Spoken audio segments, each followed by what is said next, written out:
Hello students, welcome back in your EVS class. How are you all? I hope you all are fine and healthy. So, as we all completed our term 1 really well, so now it's time for term 2. So, in this class today we will start our first chapter of term 2. Okay, so without wasting time, let's start. So, this is our chapter 10, Interdependence in Environment. In this chapter, we will learn that how the things around us depend on each other. जो हमारा environment होता है, environment means जो हमारी surroundings है, where we live, जो हमारे आसपास का environment है, natural things है, living things, non-living things, ये सब हमारे environment में आती है, right? So in this chapter we will learn that how these things depend on each other, कि कैसे ये एक दूसरे पर निर्भर करती हैं, कैसे डिपेंड करती हैं. Okay, so let's start. Our earth is made up of land and water. हमारी अर्थ किससे मिलके बनी है? लैंड और water. It is surrounded by a layer of air called the atmosphere. जो हमारी अर्थ है, जो अर्थ के बाहर का एरिया है, वो किससे सराउंडेड है? अ लेयर ऑफ एयर. वो जो एयर की लेयर बनी हुई है अर्थ के सराउंडिंग पे, उसे हम बोलते हैं atmosphere. All living things need air, water and land to survive. So many non living things are also found on the earth. जितने भी लिविंग थिंग्स है, as you already learn in your previous classes, that living things need air, water and land for their survival, without which they can't survive. And non living things also found on the earth. हमारा जो environment होता है उसमें living things होती हैं, non living things होती हैं, natural things होती हैं. Our environment contains different components, different things. Okay, now come to biotic components. The living things found on the earth are called biotic components of the environment. See, जो living things होती हैं like a human being, plants, animals, इन सब को हम क्या बोलते हैं? Biotic components of the environment. Abiotic components. The non living things found on the earth are called abiotic components of the environment. Non living things, the living things which can't breathe और that have no life are called non living things, right? तो जो non living things होती हैं उन्हें हम क्या बोलते हैं? Abiotic components of the environment. Living things found on the earth are called biotic components and non living things found on the earth are called abiotic components. Now there is a fact file. The atmosphere has 4 layers: troposphere, stratosphere, mesosphere, thermosphere. We all live in the troposphere, which is 16 kilometers thick. See, for example, this is our earth. Okay, so ये जो earth की जो पहली layer है, atmosphere की जो पहली layer है, ये कहलाती है ट्रोपोस्फेयर. फिर सेकेंड लेयर वो कहलाती है स्ट्रेटोस्फेयर. देन ऐसे ही third layer mesosphere and fourth one is thermosphere. और उसके ऊपर भी होती है एक्सोस्फेयर बोलते हैं उसे. ओके, सो हम कहाँ रहते हैं? जो अर्थ की फर्स्ट लेयर है troposphere, we live in the troposphere which is 16 kilometres thick. जो 16, ये जो गैप है ये 16 किलोमीटर थिक है हमारा ट्रोपोस्फेयर की layer where we live. Okay, animals, plants and human beings are biotic components and land, water, air and sunlight are abiotic components. See, animals, plants और human beings क्या हैं? living things हैं. and as we learned earlier that living things found on the earth are called biotic components. and land, water, air and sunlight क्या है? non living things हैं. non living things found on the earth are called abiotic components. So this is the fact file. Now moving further, dependence of plants on abiotic components. Now, in this, we learn that how biotic component called plant depend upon the abiotic components. Like a plants need air, sunlight and water, right? So plants need air, water and light to grow. Plants को अपनी growth के लिए sunlight भी चाहिए होती है, air भी चाहिए होती है and water also. Air, water and light are called abiotic components. Air, water and light non living things है एंड नॉन लिविंग थिंग्स को हम क्या बोलते हैं? Abiotic components. So plants depend on abiotic components of the environment. So plants किस पे depend करते हैं? Abiotic components of the environment. Like plants, other living things too depend on their environment. They depend on the environment for food, water and air. See, as like plants, जैसे plants abiotic components पे depend करते हैं, ऐसे ही जो other living things हैं वो भी abiotic components पे depend करते हैं. For example, as a human being, we need air to breathe, water to drink, sunlight for our health. Sunlight is good for our health. Vitamin D मिलता है हमें sunlight से, राइट? सो प्लांट्स की तरह बाकी living things भी abiotic components पे कहीं ना कहीं डिपेंड करते हैं. सो now moving further, dependence of animals on plants. Now in this we learn that biotic components कैसे डिपेंड करते हैं अदर बायोटिक कंपोनेंट्स पे. जैसे कि एनिमल्स डिपेंड करते हैं प्लांट्स पे for their survival. Different types के एनिमल्स होते हैं as you learn in the previous classes. Herbivorous, those animals who eat only plants. Carnivorous, those animals who eat the flesh of other animals. And omnivorous, those animals who eat both plants and flesh, right? So आपने अपनी previous classes में different types के animals के बारे में पढ़ा है. So now in this we learn that how animals depend on plants. Animal depend on plants for shelter and food. See, animals अपना घर भी बनाते हैं किस पे? प्लांट्स पे, राइट? एंड फूड तो उन्हें प्लांट से मिलता ही है. Birds build their nest on the trees. Squirrels कौन होती है? गिलहरी. Make holes called ड्रे. जो स्क्वेरल का घर होता है उसे ड्रे बोला जाता है. In the trunk of trees. See, ये जो ट्री का मिडल पार्ट होता है इसे हम ट्रंक बोलते हैं. Okay. Monkeys etc. live on the branches of tree. monkeys होती हैं वो जो ब्रांच पे रहते हैं ट्री की, right? Zebra, elephant, giraffe, deer etcetera live under the shade of trees. ये सब ट्री की शेड में आराम करते हैं, रहते हैं. Many insects build their homes on trees and in the roots of trees. Other insects भी ट्रीज की रूट्स में अपना घर बना लेते हैं और छोटे छोटे होल करके ट्रीज में अपना घर बना लेते हैं. Okay. So this is how animals depend on the plants. Now on the basis of feeding habits animals are divided into 3 groups. Animals 3 groups में डिवाइडेड हैं according to their eating habits. Herbivorous animals, those who eat plants are called herbivorous. Example deer, giraffe, zebra, elephant etcetera. ये सब कौन होते हैं? ये सिर्फ plants खाते हैं. दैट्स वाई इन्हें हम बोलते हैं हर्बीवोरस. ये सब आपने अपनी प्रीवियस क्लासेस में भी पढ़ा होगा. ओके.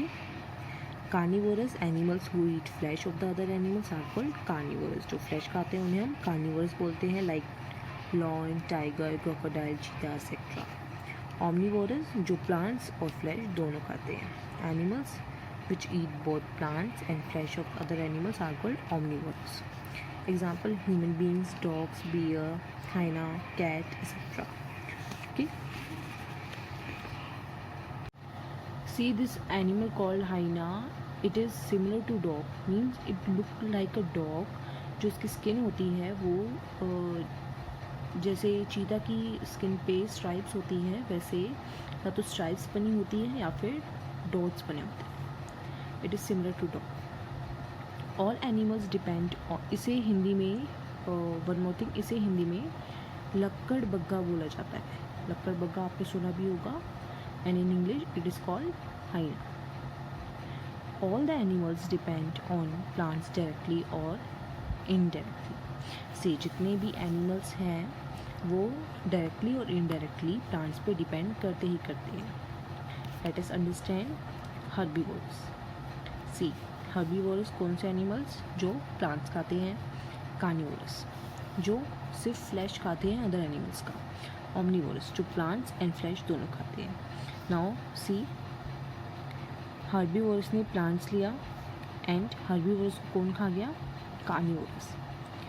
सी अगर प्लांट्स नहीं होंगे तो हर्बीवोरस क्या ईट करेंगे? How will they survive? वो सर्वाइव नहीं कर पाएंगे हर्बीवोरस. और अगर हर्बीवोरस ही नहीं होंगे सो कार्निवोरस क्या ईट करेंगे? How carnivorous will survive? That is the reason this statement is given that all animals depend on plants directly or indirectly. सभी animals, either it is herbivorous, carnivorous और omnivorous, सभी directly और indirectly plants पे depend करते हैं. See ये जैसे plants को herbivores खाते हैं, herbivores को carnivorous, ये एक food chain कहलाती है. Means food, transfer of food हो रहा है, transfer of nutrients हो रहे हैं प्लांट्स के हर्बीवोरस में, हर्बीवोरस के कार्निवोरस में. एंड सी ये फूड चेन यहीं पे एंड नहीं होती है. जो कार्निवोरस होता है जब ये मर जाते हैं, इनकी डेथ हो जाती है, सो इनकी जो बॉडी होती है उनको स्मॉल स्मॉल इंसेक्ट्स ईट करते हैं. और जो इनकी बॉडी के न्यूट्रिएंट्स होते हैं वो अगेन किसके काम आते हैं? सॉइल में मिक्स हो जाते हैं वो न्यूट्रिएंट्स और फिर वो अगेन किसके काम आते हैं? प्लांट्स की ग्रोथ में काम आते हैं. सो ये ऐसी फूड चेन घूमती रहती है, एंड नहीं होती. Okay. We see above the deer eats plant and the lion eats deer. As we see deer eat plants and the lion eats deer. Deer depends upon the plants. If there is no plant, the deer will not survive. And if the deer will not survive, what will the lion eat? It will not get any flesh to eat and soon die. So we see that all the animals depend on plants for food, directly or indirectly. It also shows that biotic components are linked with each other. So it is essential to maintain a proper balance among all the components of the environments. See, as we also see that biotic components जो हमारे हैं, हमारी जो living things हैं वो आपस में एक दूसरे से लिंक करती हैं. राइट. सो ये जो आपस में लिंक बैठा हुआ है इनके बीच में, इनमें प्रॉपर बैलेंस हमें बनाए रखना है ताकि हमारा एनवायरनमेंट सही रहे. Okay. So this is how animals depend on plants. Now moving further, see, now our next topic is food chain. As I already told you about the food chain, the food chain begins with the green plants. Remember this statement, the food chain always begun with the green plants. क्योंकि जैसे कि मैंने आपको पहले भी बताया है कि घूम फिर के फूड चेन प्लांट पे ही एंड होती है. एंड तो होती नहीं है, वो चलती ही रहती है, बट हमेशा स्टार्ट प्लांट से ही होती है. जस्ट बिकॉज प्लांट्स होंगे तो हर्बीवोरस उन्हें ईट करेंगे, हर्बीवोरस को कार्निवोरस खाएंगे, एंड कार्निवोरस की डेथ के बाद उन्हें insects and other small consumers उन्हें खाएंगे. और फिर वो जो न्यूट्रिएंट होगा कार्निवोरस का वो प्लांट्स के बाद दोबारा चला जाएगा जो उनकी ग्रोथ में हेल्प करेगा. सो ये फूड चेन ऐसे चलती रहती है. And a food chain always begins with the green plants. Green plants make their own food, so they are called the producer. See producer who produce.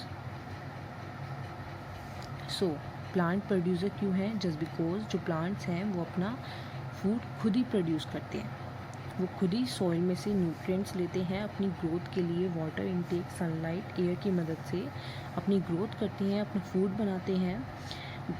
जो प्रोसेस होता है प्लांट्स के फूड बनाने का, उसे हम क्या बोलते हैं? Photosynthesis, right?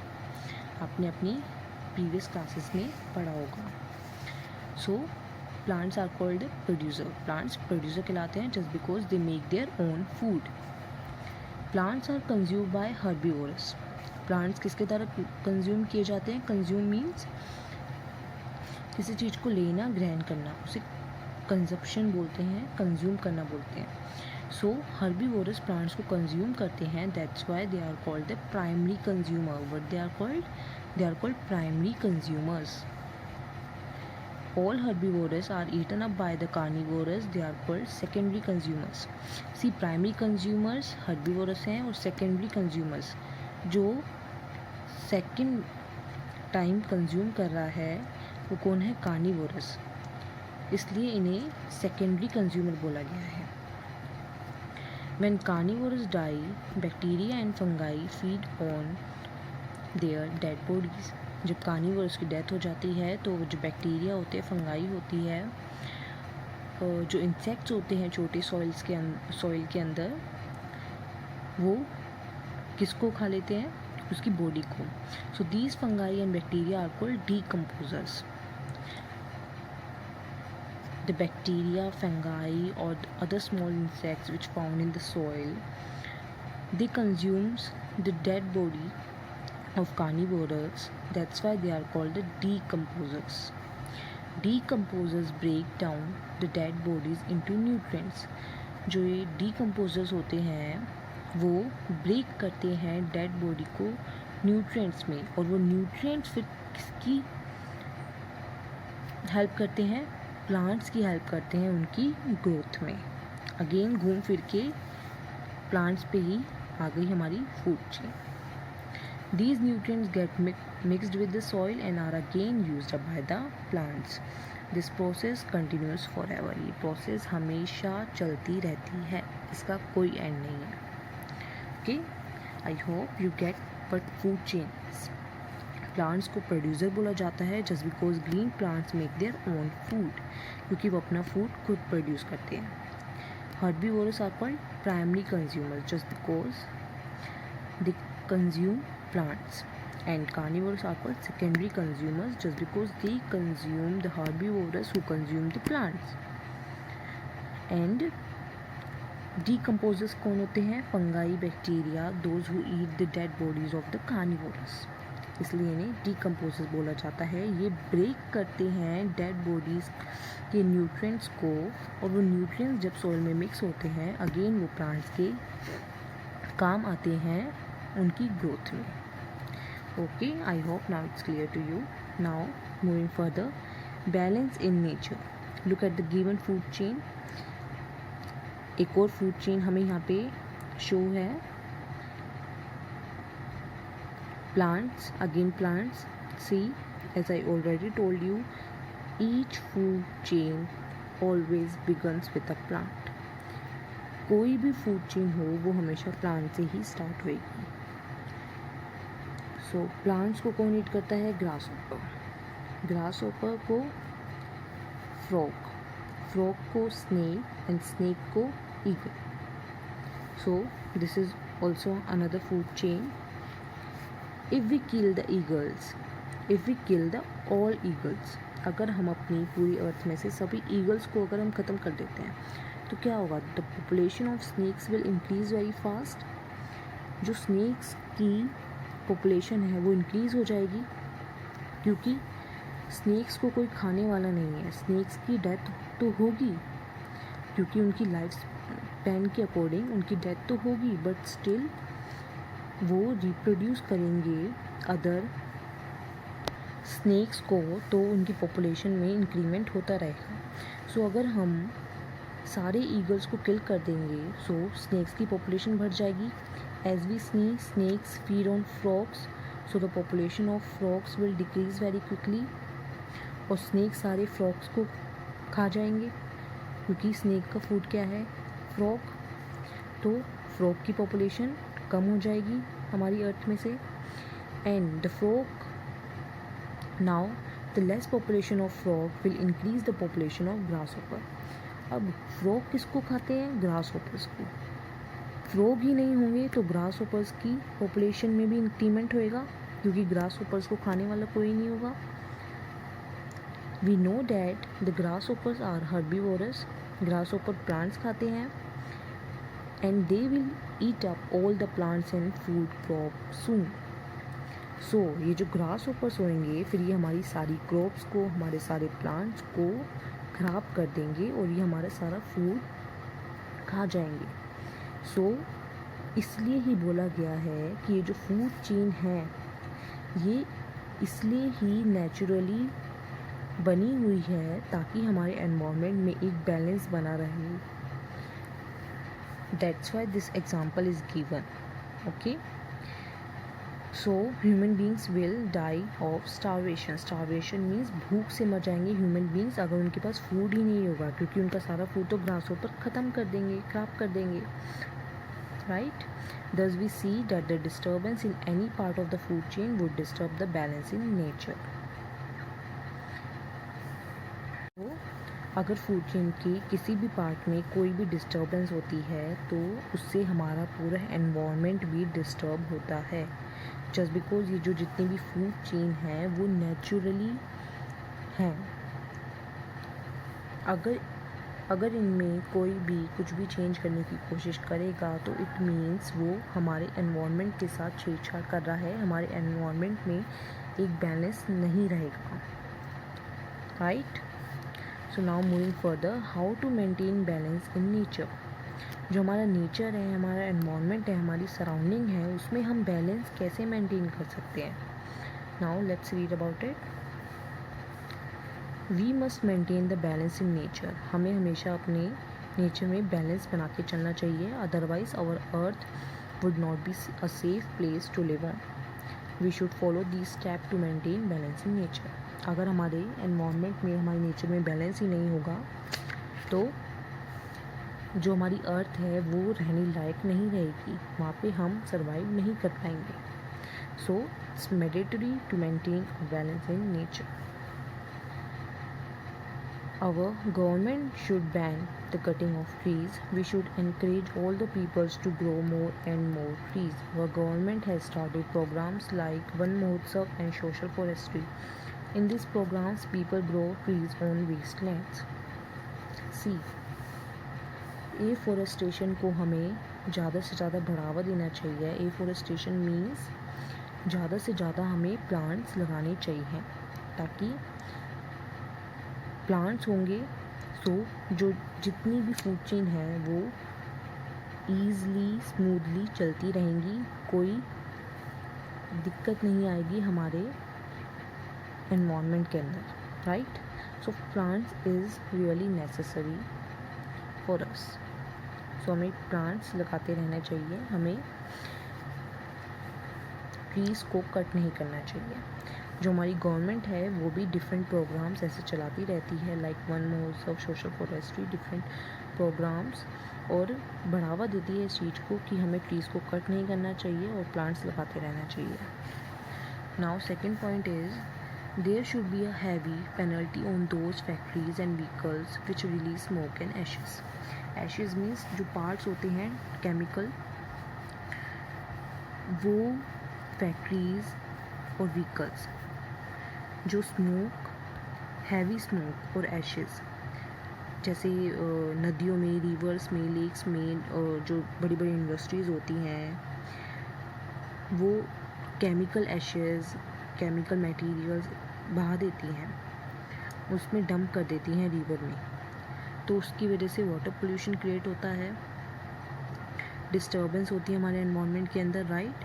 सो ये जो ऐसी फैक्ट्रीज़ होती हैं इन पे एक हैवी पेनल्टी लगाई गई है, किसके द्वारा? हमारी गवर्नमेंट के द्वारा, कि वो ऐसा नहीं कर सकते। Our government has set up many national parks, wildlife sanctuaries and tiger reserves in different parts of our country. We are not allowed to kill wild animals here. That is why the population of wild animals has increase remarkably in these parks and sanctuaries. See the map of India and locate some of the important national parks and wildlife sanctuary. See, जो हमारी government है उन्होंने different national parks, wildlife sanctuaries and tiger reserves बनाए हुए हैं जहाँ पे जो वाइल्ड एनिमल्स हैं उन्हें रखा जाता है. जो ह्यूमन बींग्स हैं वो उन वाइल्ड एनिमल्स को किल नहीं कर सकते. गवर्नमेंट ने ऐसा क्यों किया है? क्योंकि हमारे एनवायरनमेंट में एक बैलेंस बना होना चाहिए. क्योंकि बैलेंस होगा एनवायरनमेंट में तभी ही अर्थ पे लाइफ रहेगी. Okay, so this is all. Now fact file. Factories in city of Baxi in China make so much smoke that city is invisible to satellites. See, ये जो सिटी है चाइना के अंदर, वहाँ पे due to so much factories and industry जो उनसे smoke create होता है, उसकी वजह से वहाँ पे इतना ज़्यादा स्मोक हो गया है कि that city is invisible to satellites. You learn about the satellites, natural and artificial, in term 1, right?